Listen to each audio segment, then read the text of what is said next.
Okay, here is the ultimate guide to using LastPass. Now, I have used LastPass for probably 5 to 10 years and found it really easy to use as my secure password manager.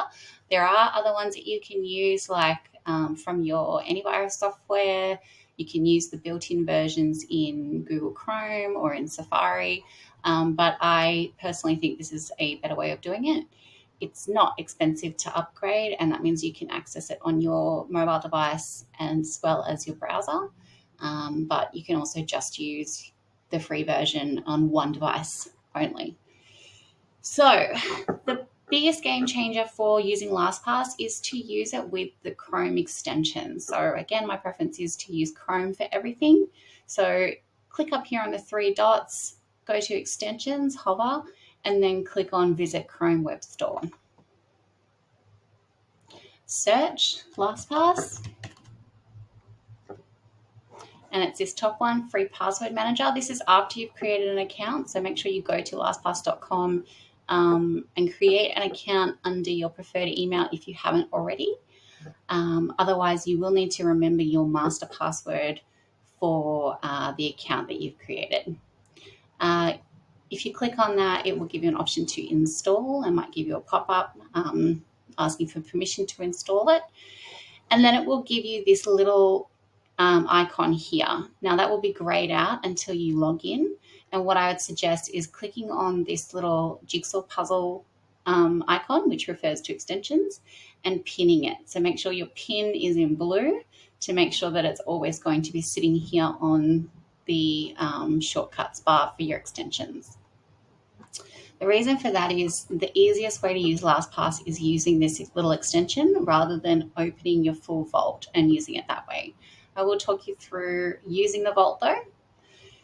So if you click here, it will ask you to log in using your master password. I think now they've implemented steps to make it easier to reset your master password, but I would definitely recommend keeping it somewhere very secure or memorizing it, because if you lose it for good, it is an absolute pain to try to reset the master password.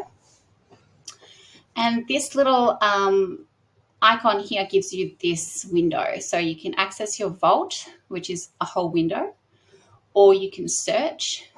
There's a generator which generates secure passwords for you, or your account details. So the most common things you'll use are clicking on Vault, which will take you to your LastPass vault, or clicking on the icon and using the generator function and copying that if you want to create a secure password for a new account that you're creating.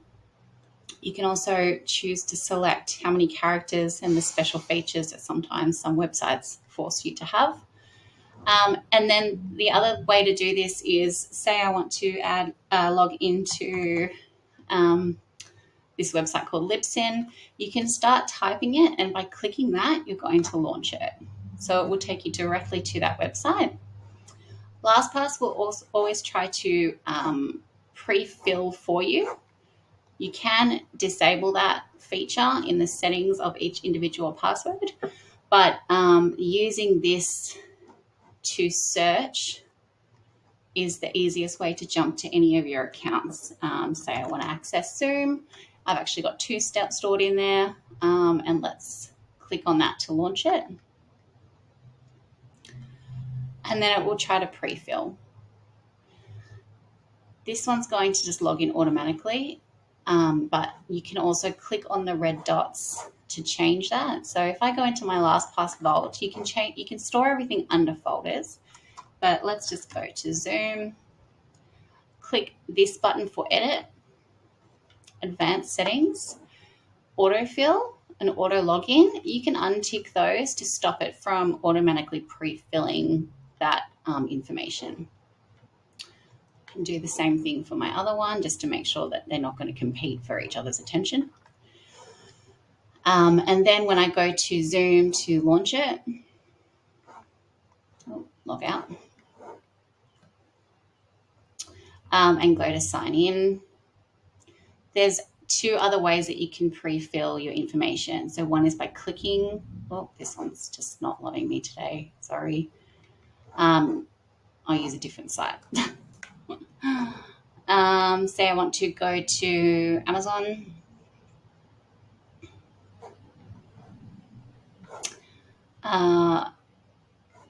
Sign out. You can click on this to select the details. Oh, it's doing it for everything.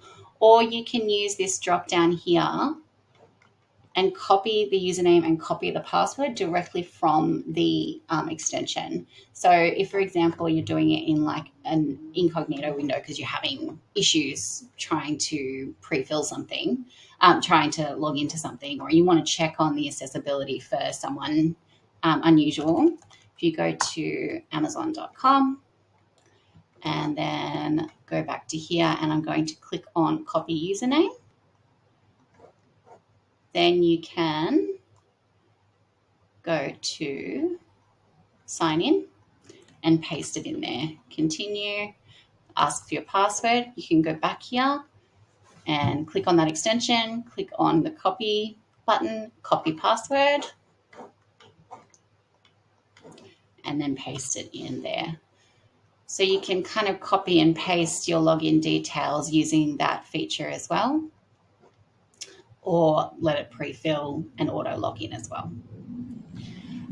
Your vault, as I mentioned, you can store as many passwords as you want in here. I have mine under different folders depending on what business I'm working on. You can share passwords with a maximum of one person on the free version. You just need to know what their account email is. If you want to share with more than one person, you need to be on the upgraded version. You can see here, this is the sharing center, so you can see everything that's been shared with me, or ones that I've shared with others.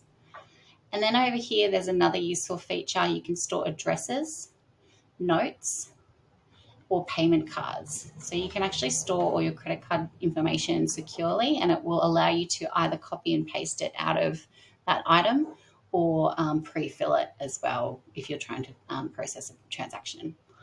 If you want to change your password for something, often it will auto save when you update the password, or if you create a new login for something, it will prompt you to save it in the account. Otherwise, you can come in here and you can manually create an item by clicking the plus and password and put the URL, name it something relevant that's useful, save it in a folder, add your username and password and any notes. Or if you want to edit an item, click on that little edit button and you can change it in here by copying and pasting or editing. As I mentioned, if you're creating a new login for something, for example, just think of something free that I can log into. Let's go Tailwind.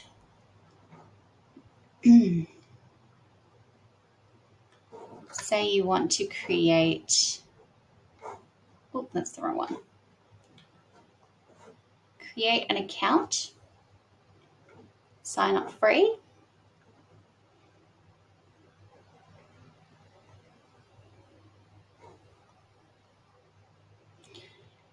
You can enter your details, and then when you click here, it's actually going to suggest a password. So you can copy that and paste it. And then when you go to next, it will actually give you a pop-up name. So I'll just go Laura and I'll go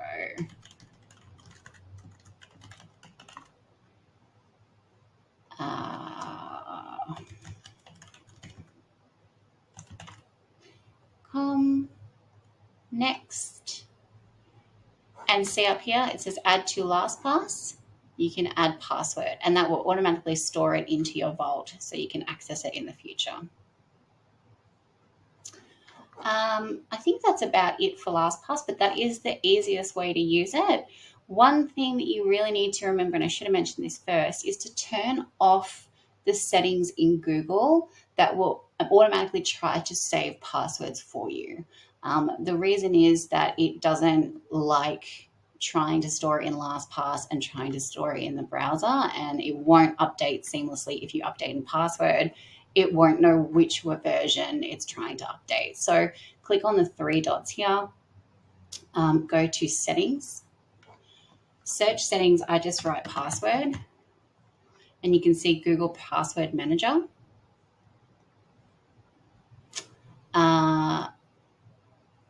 Settings, offer to save passwords, turn that off. So that's the main one there that you need to switch off. Safari or whatever Mac users will have something similar, but if you're working in Chrome, that's where to do it. Make sure that's off. Hopefully that helps, and it's a bit easier for you to use from now on. Thanks.